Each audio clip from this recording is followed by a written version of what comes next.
Hello, it's your pal Dropless here, and welcome to Townscaper. Townscaper is this wonderful little game, or toy rather, that is so quaint. It has such a lively and lovely feel to it that it feels as if Bob Ross himself made it. Now, Townscaper is, by technicality, a city builder game, but it differs a lot from all the other games in that genre, whether it be City Skylines, Frostpunk, Banished, SimCity. Townscaper does not have any of the core gameplay mechanics that we associate with the genre, such as the management, the resources, the people, the traffic, the infrastructure, the nightmares, and all the fun associated with that. Townscaper is simply just the building, and it is delightfully wonderful to experience. So without further ado, I'm going to start a new game and we'll get right into it. So on the right here, I'm going to get back my menu, get the pin UI back up and start a new game for us. I absolutely love the soundscape of this game, the little plops and plishes, because plishes? Because we're in a water setting. It's very fun. So what we're going to start off with is just a block in the ocean, a little bit of pier or jetty, and we can expand this from any side except underneath, which is basically the bottom of our game map. So let's expand it a few. Oh, I love these little bricks flying off into the water. It's very fun and enjoyable. It makes every block placement just a little bit more fun, instead of just dull and tedious after a certain amount of time. So we'll expand this platform a bit, make sure we have enough space to work with. Yeah, red's a good colour to start with. So we're going to start with just one block, a little bit of house. And once you place it down, it starts adding these little details around it. So we have bushes, we have this lovely little chair, a seaside telescope that has sadly fallen out of use as modern smartphones are just so much better in terms of lenses and zooming in the distance, but the major staple of my childhood, so they bring me a bit of nostalgia. Let's expand this further. Got a little bin, and now here come the seagulls. They are a staple. If we expand that there, they'll flutter away, but they'll fly about and they will come back. Let's do a different colour now. How about over here? Let's create an arch. Yeah, let's bring it in one. So we've got a nice little brick arch instead of that horrid metal one we've got there. I say horrid, I still really enjoy the look of it. I much prefer these smaller bricky arches. Let's also expand this higher, create a little bit of a tower going on. How about we bring this out here a bit? Doesn't that look nice? Let's do, say, a light green kind of colour. We'll do some more buildings over here. Let's make that building bigger still. And now look, we have a balcony. See, the lovely thing about Townscaper is that it's very hard to tell when something's going to be a roof or a balcony, how an archway is going to form. So like this one here, this is like a metal strut one instead of my lovely brick ones. But if I do this, then I have brick again. See, fantastic. And we got this. Oh, I really enjoy this. I actually have not seen this before. I usually don't. But a stairway up. Very rare.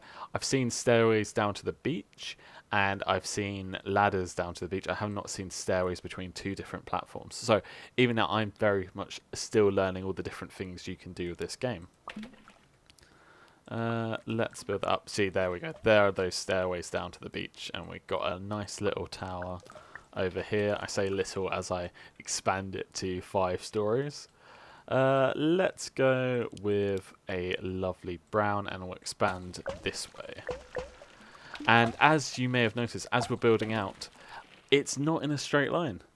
Another unique thing about this game is the grid. The grid is this wonderful, it's a very smooth, organic feeling grid. We have these curves, all these cuboid shapes going into each other.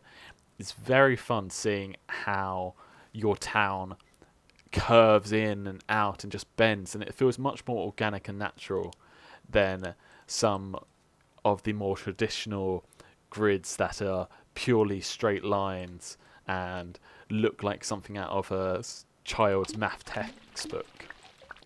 So let's continue with this.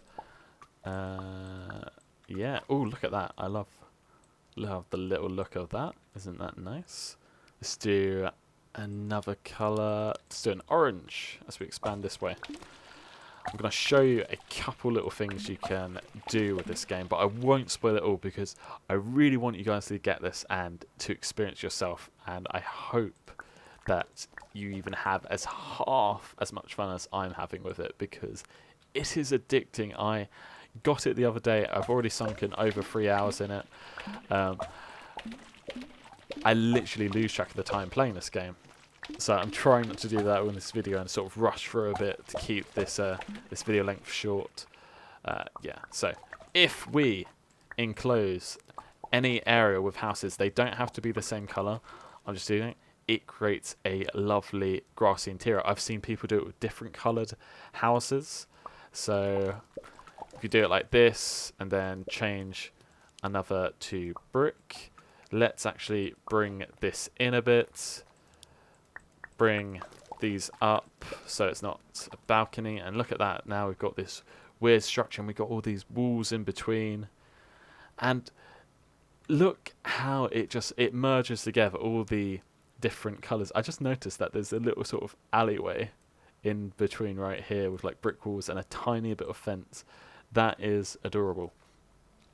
But yes, the color scheme of this game, it is wonderful. It merges together quite seamlessly, I find.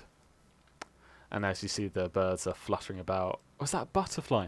That is actually a butterfly. I did not know we had butterflies, but I assume because we created this little garden interior, we now have a butterfly. I thought the only living thing in this game was the seagulls.